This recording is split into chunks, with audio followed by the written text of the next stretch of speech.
আমার আল্লাহ বলেন,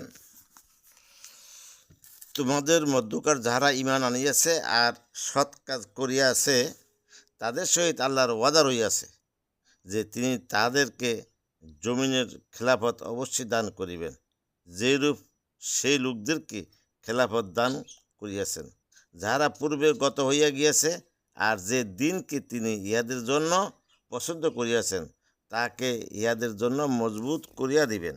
আর ভয় ভীতি যাহা ইমানে রহিয়াছে উহাকে নিরাপত্তা দ্বারা পরিবর্তন করিয়া দিবেন।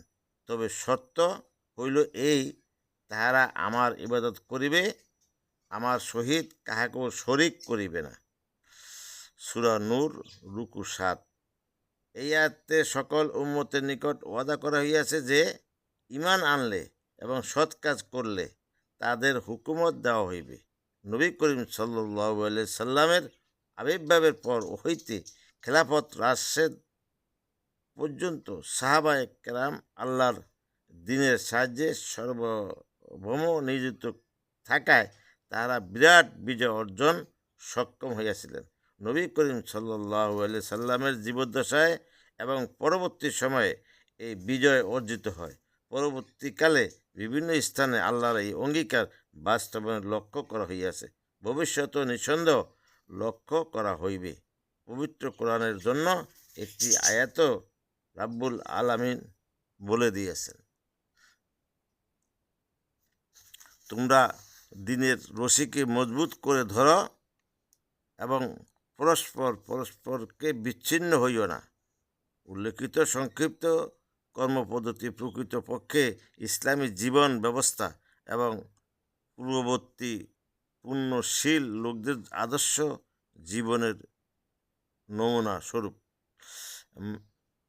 মেওয়াত নামক স্থানে দীর্ঘকাল যাবৎ তাবলিগের দ্বীনের কাজ চলিতেছে।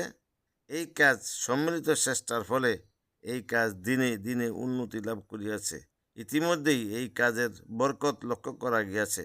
যদি সকল মুসলমান সমবেতভাবে উল্লেখিত কর্মপদ্ধতি অবলম্বন করে তবে তাহাদের সকল দুঃখ কষ্ট ও বিপদ দূর হইয়া যাইবে। আল্লাহ রাব্বুল আলামিনের তাদেরকে সম্মান ও মর্যাদা শান্তিপূর্ণ জীবনযাপনের শক্তি দান করিবেন। ফলে মুসলমান তাহাদের হারানো গৌরব আবার ফিরে পাবে, মান মর্যাদা ফিরিয়া আল্লাহ পাক তাদেরকে শান শওকত দান করিবে।